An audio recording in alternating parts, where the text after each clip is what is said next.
accountable to something, yes, we can now start saying then how then do we want to shift the accountability towards now the Kenyan voter, okay, and not either either foreign or private or business interests. Okay. So they are accountable. It's just they are not accountable to us. You know, the thing that the Kenyan political class has learned to do well is to manage the voter and to send signals that imply very strongly that their thinking and their intentions are in tandem with what the voter wants. And it is something that has worked. But I think part of the reason why it also works so well is because we have a shared hypocrisy. We've accepted and internalized it. When you're talking about someone whose name appears in a list of people who have massacred, plundered, and at the same time you find them in a circle where they do not even touch a cent. The circle has people whom the person is close to. You join a circle because of some commonality, your profession, your teachers, maybe. Yes, and you would like to present a certain image to these people. The accountability factor comes in. But when I talk about shared hypocrisy, it is because, for instance, we understand when we discuss, say, corruption in this country and wrongdoing, it is not the complete obliteration of it or the absence of it, but the extent.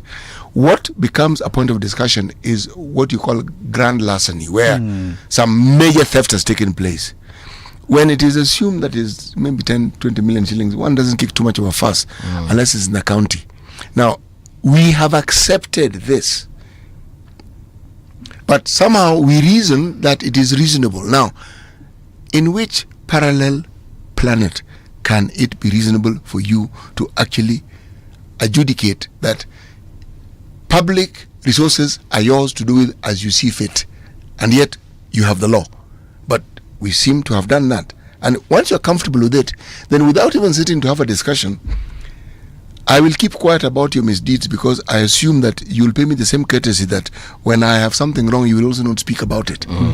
And that's what we see in the merry-go-round of the political parties that we have. They're not different at all. Yeah, I think in my mind we have to distinguish, the political class and the political elites and how it happens down here. I mean, what happens? Joe, is there a difference really? Absolutely. Tell me about the difference. I mean, this is a thing. Two things. So I think, like, for instance, we have to, like, way of example, we have to start distinguishing when we unbundle this thing, for instance, called corruption. We have to unbundle extortion and bribery. Yeah. I mean, CT, I come to your house on Christmas 24th Christmas Eve. And then I turn off the water. Then I tell you, CT, Christmas ni ngumu. Christmas ni ngumu. And you're like, you're hosting your family, you're hosting your friends. So you need water. That's an extortion because there's a power asymmetry. And we have to, and the thing is, if we have these conversations not acknowledging the power asymmetry between the political class and the people, it puts us on the same pedestal and we are not on the same pedestal. So when you disconnect CT's water or power, for that matter, you're the one extorting him. That's all corruption. Yeah. That's what a bribe he pays me, Bwana. He's desperate. But he has options. He can go report that to the cops. He can report that to your superior.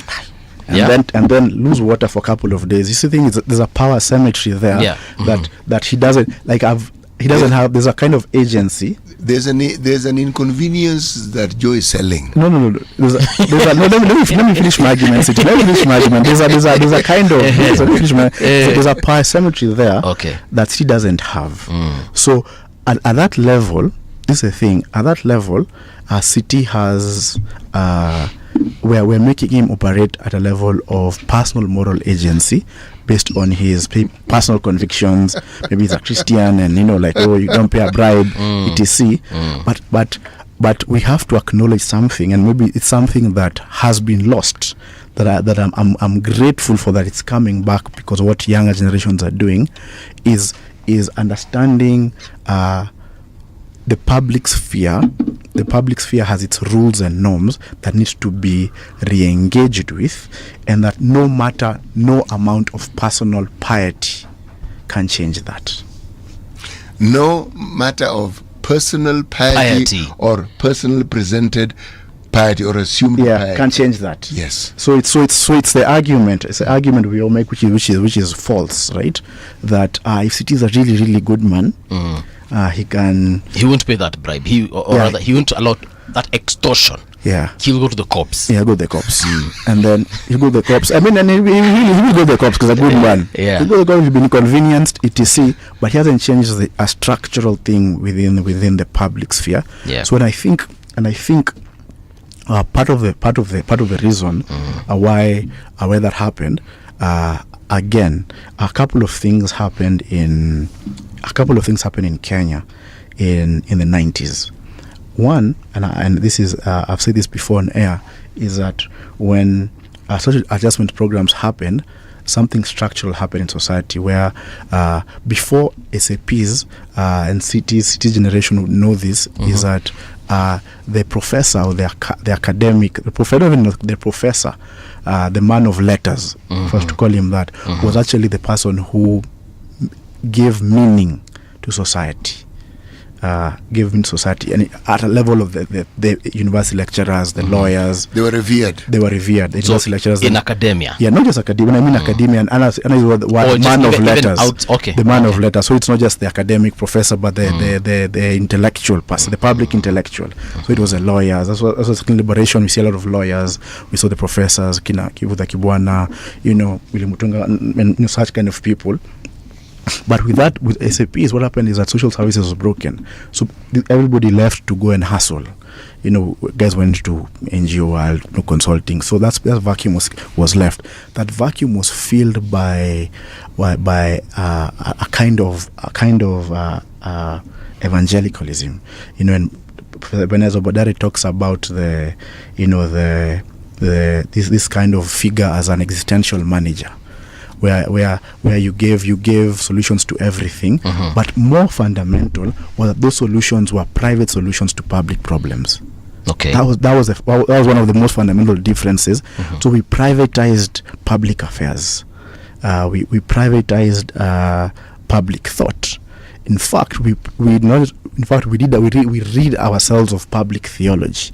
So what we did is that we taught private theology to the extent that we thought that it's going to rectify or remedy to public concerns. You expound on this and give examples of what you mean, because what you're saying is something very profound, but you need to break it down so that it's easily understood. Let me break it down, City. So for instance, I mean, as I actually said, so we preach, and this is why we're very, very confidently, we preach personal piety, that if City is a good man, he's a morally upright man, he can change Kenya because of his character, his moral rectitude. Somebody who you feel can further the same moral standards to society. Precisely. Okay. Yes. That's not how the public sphere works. So what you still need is not just moral. I mean, that's good at the level of his family level, at a private level. But what you need is a political program to change society. The realm of society at that level is politics. Yeah. Politics is only changed by politics. It goes beyond your personal qualities. So basically you're saying, forget City and his morality. Let's elect this goon. I'm not saying you have elect a goon. But I also elect a goon. I was trying to bring that distinction. So don't elect a goon. What you think is that you need new politics to change politics. So give me a very interesting example. Right. William Ruto's history is, as president, is debatable, right? But accidentally or intentionally, he changed Kenyan politics. Okay.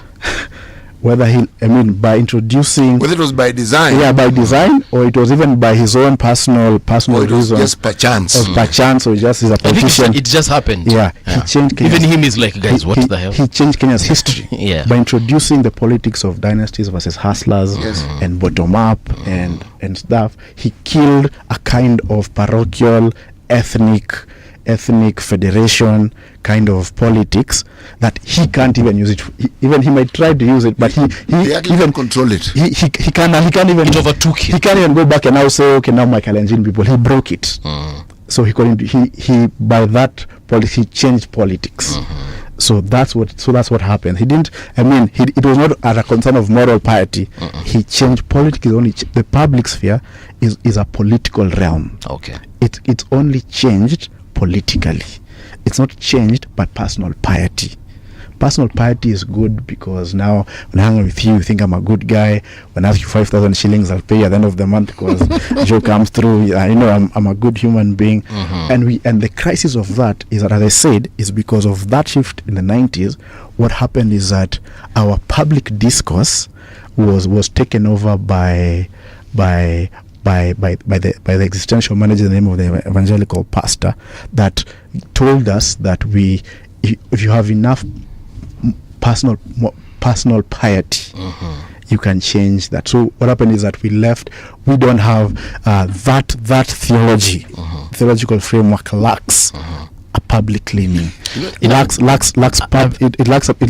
a question. Yes. It lacks a question of how then as a collective do we change the public.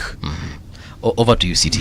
You talk of the 90s, but it is something that was with us long before the 90s.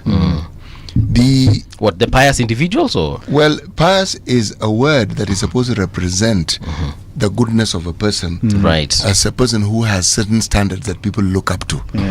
Many people who were elected in those early days were teachers. Why? They were the most educated in society. Precisely.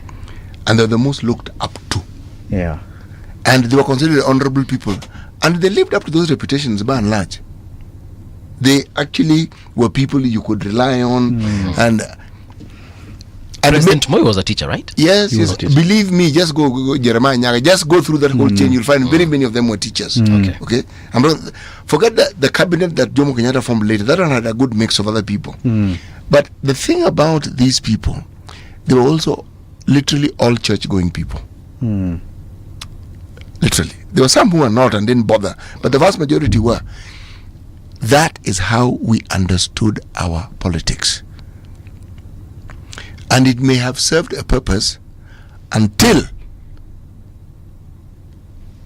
KPU was declared and people crossed the floor, the politics changed. Because that is the first time we actually saw the rigging of an election. You know why?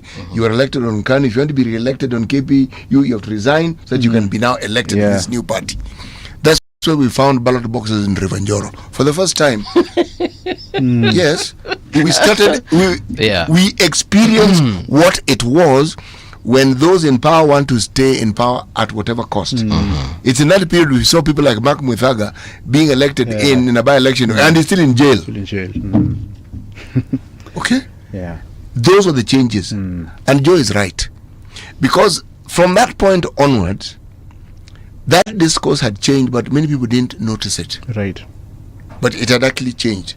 But we still held on to that understanding, and we've held on to it today. 2025. That's why you hear Kenyans saying, the sort of person we need to elect, and you're saying, no. Let me say, it's what I say. It is not the sort of person you elect the way you're thinking of it. It's not his goodness that is going to provide you with what you need. And that's the point I wanted to, bring up. So because we are always thinking that we need to elect someone who's got good character, someone who's got a good moral standing, someone in society tunajuanga Joe anakuanga msempoa na Joe amesaidia watu huku kwa mtaa. We even know your wife. Your wife is local CWH, a lady maybe, Catholic Women Association. So basically what I'm saying is we that is the kind of person that Kenyans like on ground, pale nyumbani mtaani. Right. But you're saying nationally, that person is useless. Not even nationally, my friend. Even so, I'm saying, I'm not saying that they're useless, right? I mean, useless. No, I mean that moral standing, that piety of theirs. It doesn't, because this is hogwash. Politics is changed by politics. The realm of the political realm is a site of struggle, and that is only changed through politics. So this is not to say that you don't have. You've introduced another word, struggle, eh? Yeah. But anyway, continue. I'll ask you about it later. So it's not a thing. So I'm not saying also, voting a goon, a guy who is also bizarre, bizarre. But what I'm saying is that Kenyans would. Moving forward as we move to 2027, I mean, personal integrity is important, but we need leaders who stand for something, and I mean stand for something, not at the level, stand for something, have a political vision of Kenya, present and future, but also in their history, they have things that there's evidence that they have actually put into practice political program. Yes. Yeah. So for instance, President William Ruto didn't have a history of that, and I think it's part of the kind of contradiction we are seeing with his leadership, right? Because he didn't have he comes from a different kind of history. YK92, we know this, the story, Skanu Stalwart. So the political program that he was championing didn't have that in a history. Nonetheless, he changed politics still. So it's this kind of quagmire that he can't go back into where he came from. Also, he doesn't have to carry this new thing that he introduced as well. So and we have to see leaders that way. So for instance, it's not a plug, but I'm looking at the current listings of people who are on the ballot, right? And so, for instance, CJ Maraga wants to run. We know he has a career, civil servant. His career, president of the Supreme Court. 2017, he changed Kenya's history because he nullified an election. So he gave life to the constitution in a sense, because Kenyan judiciary until then was seen as a kangaroo court, where the executive could manipulate it. But that decision introduced a kind of new politics within that space. Of course, he has many failures, and if you can go and nitpick the stuff like that, but that's the kind of person I think Kenyans should start thinking about and saying, actually, this guy has a kind of history that can be that can shift things, at least for the benefit of the people. You know what else he has? This guy is very pious. Yeah. Is he now? Yeah, he's in the eyes of the public. No, he's pious, and that's good for him, right? I mean, that's good for him. No, it's true. That's good for him, and I think the people who have benefited from his wife and children. Yeah, this is the guy who was asked, "Have you ever done any corruption, whatever?" Alisema, "Let me be," even before he answered. Na akasema, "I have never, ever." So, I mean, what I'm trying to, and the reason you've brought up Maraga, and now I'm asking you about him, is because we know that he's running up to elections in 2027. Right. He's already making moves in regards to maybe even collecting funds for his campaign. Precisely. Now, if we take CJ Maraga and Kenyans decide, you know what, let's elect this guy, does he have what you just mentioned, the politics, and what we like calling it on this side of this microphone is, does he have the spine to conduct politics in this country of ours the way we know and we have seen it being conducted? I think it would be clever for him not to. I think he has spine.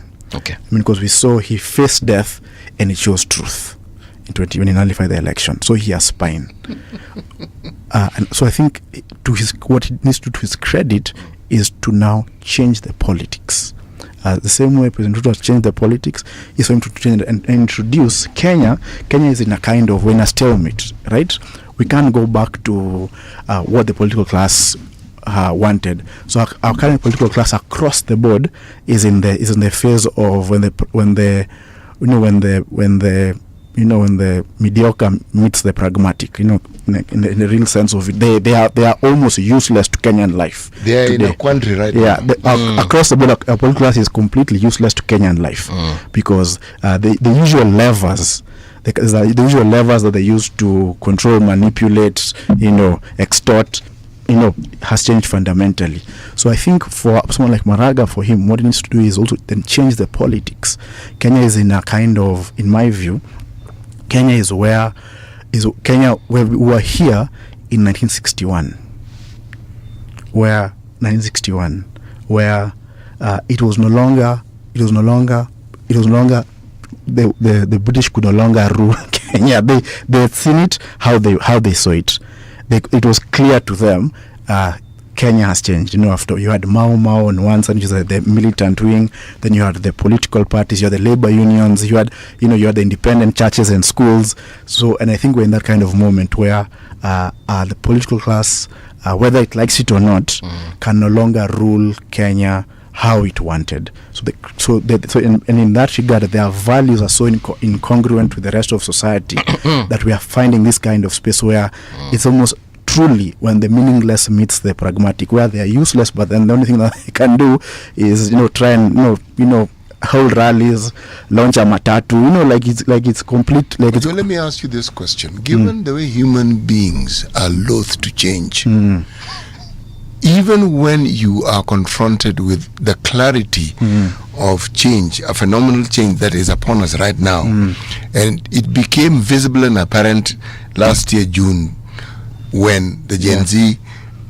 when that is the push and the fight back, right, not by the political class, it is expected they will fight back because they are being introduced to something that they are unaccustomed to, and there are waters that they are not accustomed to. Right. However, the citizenry and how they themselves are also loath to change. Right. What is this trigger that will enable them to understand that, one, the accountability factor that we speak of is not something that happens once. That's where the struggle comes in. It is continuous and it never stops. I like that. So the trigger is their current lived realities are too painful that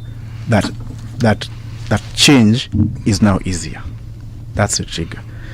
If you talk, this is a very interesting generation, is that it's the first generation in post-independence generation that is philosophical in its outlook to life. Which generation? Gen Zs. The Gen Zs. Those guys, you're saying they're philosophical? Yes, they are. In the outlook to life. Actually, they are. And let me explain. Actually, they're extremely philosophical. Outlook to life. To a point, I mean, we've seen them under Manos, where someone is saying, I'd rather die in the streets than starve at home. That's a very philosophical. I mean, Albert Camus, the philosopher, in the book Myth of Sisyphus, when he talks about the absurdity of life, and he says that the suicide is as a philosophical concept, that we are seeing that articulation. Not in a kind of academic kind of, which I am, the kind of sense, but it's happening at a very lived, visceral level, Okay. So it's not for them. It's not something they have thought through. It's just it's in the air they are breathing. It's in the zeitgeist, kind of spirit of the age, kind of thing. Okay. That it's just, you can see that's how they are moving. That's how they're articulating their worldview. That's how they want. It's a rejection.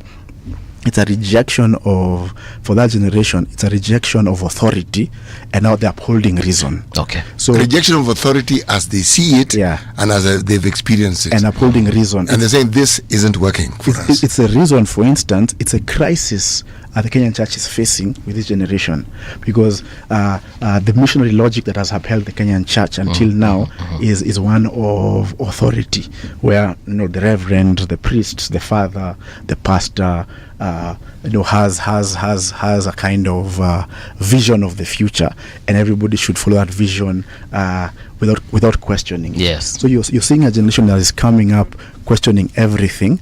So that's what they're philosophical. Okay. So where now authority for them has debate and reason has replaced authority. But wouldn't you say that with every generation, the younger generation always question, and that this generation has the advantage of technology and the age in which we live in?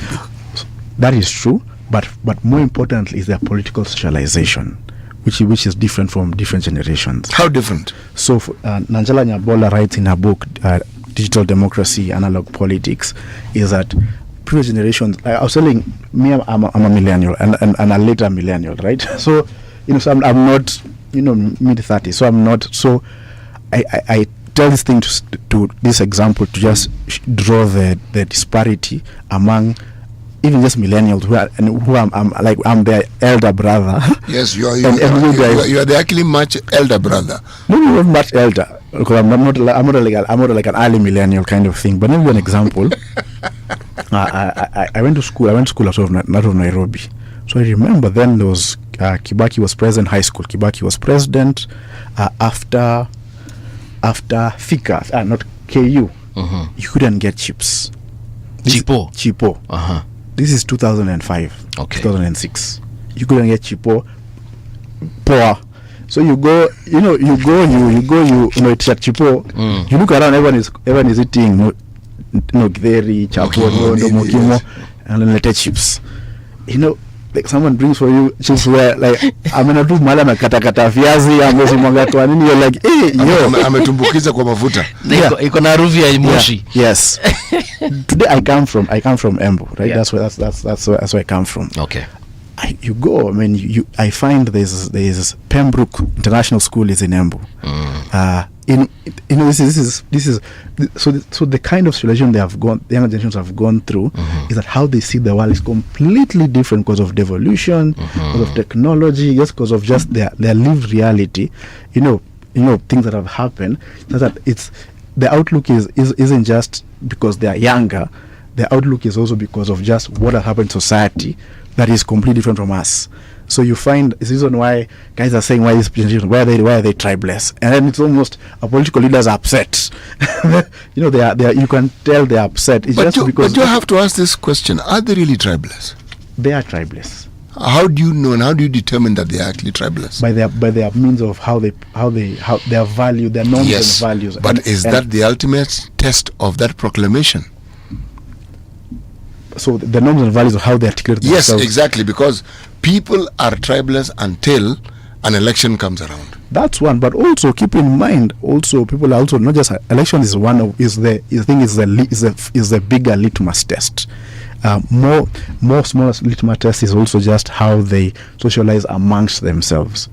For older generations, I mean, it's not. I mean, we are old enough to know that we know mothers from, particularly from Central, who tell their daughters, "Don't bring a Jaluo here." When we saw it. So we can see. So it's a reality. It's a reality. Actually, for millennials, that's more of a reality than any other generation. Yeah. So you're saying this generation, they're not being told that stuff. So it's you can see even with surveys, different surveys. How, for instance, Aga Khan survey has done a survey, and he said their core value beliefs was different from other. Odipo Dev did the same thing, I think, 2 years ago, and they said what do Gen Z's desire? Their core values, they want to leave the country, they desire solidarity and comradeship, and just because of just this kind of political, because again, a lot of the because ethnicity and tribalism is a question of socialization. It is. So where they were socialized, yes, is what has changed, and I think it's the angst of a political class is that how can you reverse engineer it? And we've seen that 3 years ago. I'm asking the question: has it been adequately tested? There's a reason why I'm asking that question. You know why?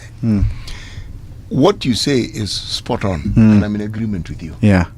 However, the Gen Zs haven't actually been tested beyond their proclamation of the things they stand for and what they do not want. But we saw that CT in the last elections. We had an election that was not pushed on ethnic lines. We saw younger generations voting for this moniker called the hustler. Yes, but we also saw 8 million people not voting. Yeah, this is true, because they when you say not voting, like casting a ballot. This was that statement is not a statement whether they're ethnic or not. It was, they were completely apathetic. Where if you look at the analysis that's come after, they said in as much as there was a new kind of political conversations, they didn't see any of the political actors who are in the major two as aspiring them to live there. Can I assume that of that 8 million, a good portion of them were actually youthful people? They were the youth. Precisely. Now, my issue here is this. Among these youthful people, we're talking about the 8 million were people who are registered. That's why we could actually account for them. But the interest in change, if one doesn't understand or fully comprehend this change that we are speaking of, and how your ability to actually vote plays into it, and your ability to actually go and vote, a political process, right, that has not been proven. You see my point? Because when that vote takes place, right, and this group of individuals actually register and actually vote, then everything you say will become a reality. We will see it. Absolutely. And if they vote along the patterns that we're saying, yes. But perhaps if we need again to just define this whole tribeless party, whatever, especially the specific one that you're asking, tribeless. I think for the current youths, it's more or less, it is a combination of it being visceral and intellectual as well. Cindio. So I think it is happening in their minds, and it is also happening, like they have that very strong urge to distance themselves from what we have defined in the past to be ethnic, to be tribal. Absolutely. Yes. You know what I'm trying to tell you? Right. Is that if you are brought up in the ecosystem in which you grew up was an urban setting, right, you already that way inclined, more so than somebody who was brought up in a rural area where everybody around you speaks the same language, more or less the same thing, and so forth. The bulk of our population in this country is still in the rural areas. So I'm asking the question again, do the rural Gen Z share the same value as the urban Gen Z? But also, that's a very important question, and I think it's, again, it's a mixed bag. We're going to see it, but I think to throw in some statistics, Kenya is 4.8% urbanizing.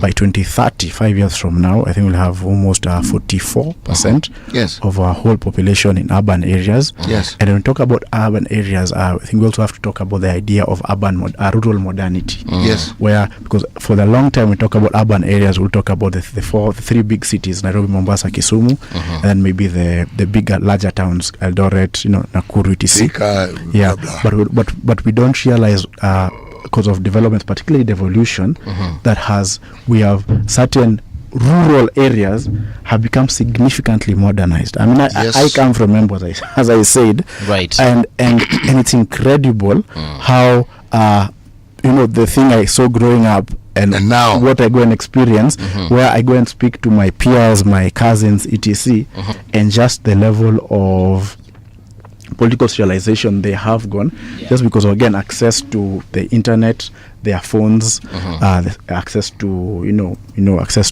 road networks, and also infrastructure. But also, I mean, what modernity going there, and you can even find a kind of. So essentially, you're saying you can be urbanized without necessarily living in a big town. Exactly, and that's what's happening. It is a reality. That's what's happening. Devolution has fast forwarded that particular process. That's what's happening, and you see it. You go and you go to places where it was completely shags, as we call them, reserve, and because of devolution, you're realizing. I mean, you find because MCS, because of just the trickle down of resources, right? People are having Nairobi-esque kind of lives, and you're seeing just in the counties where they have all this access to all these things, and that's changing in their politics. The very things that you thought you only found in big towns, you can now find in places that we considered rural. Precisely. So those areas, supermarket. So those areas are modernized. It's a rural modernity kind of thing, and it's changing. And that's the reason why, in as much as you said yes, majority is rural in that sense. But you look at, for instance, the Mandamanos. Last year it was 37 out of 47 counties. They say it was 28 out of 47. It's not just a Nairobi, Mombasa, Kisumu kind of thing. It is not, and usually it is more than 50% in every instance. Precisely. But you see, let me explain why I'm stuck on this particular point. There's always the need for the proof of the so-called pudding, the eating of it. You see, I am bound by my historical thinking and my lived historical experience. Okay, and why I chose an election is because that's the point where the bow breaks. That's where you realize where people draw the line. Yes, in many instances, that's where they do. That we like change and we practice it. You only need to see at the turnover of MPs. Right. It tells you it's a concept that we've internalized. But that we will vote for ideas, we have evidence because we have a president who was actually elected on something that we've never seen before. Yeah. That we have evidence. Yeah. Now, the experience that we've had as a result of it, is it an experience that is going to encourage people to vote for somebody who is campaigning on that platform, or are we going to revert back to type? I think it's going to vote on that platform, because what happens is that President William Ruto occupies a kind of at least in my mind, a kind of Julius Caesar-esque kind of space. Okay. Where Julius Caesar comes on the back of being a Roman general. He's fought wars, he's won wars, and he overnight converts Rome from being a republic to being an empire. And introduces the idea of the Caesar. And of course, we know what happens is that, unfortunately, because of his changing what was there, sort of the 30 tyrants led by Brutus, and he was killed by his own people. All right. Or rather, he was killed by his own ideas. So I think we're in the space where we are seeing that happening in real time, where the change he has brought is the change is what is also his undoing. Is and will be his undoing. So Joe Kubuthi, Aki, tumemaliza wakati. Asante sana. Thank you so much for your time. Thank you for that insight. So much we have understood as far as just this whole space we call democracy and accountability is concerned. But we welcome you back again to talk about that line that the Gen Zs might draw come election 2027. Sindio? Asante sana. City, si tutonana asubuhi. Majaliwa. Hey. All right, so here is where we also draw the line as far as the show is concerned. We're living in the safe hands of one Brian Odor. Until tomorrow, man, it's been real. Radio generation, the sound is fine. Pump it up, turn it high all the time. Let the music move you, let's sway. Radio G's got your jam.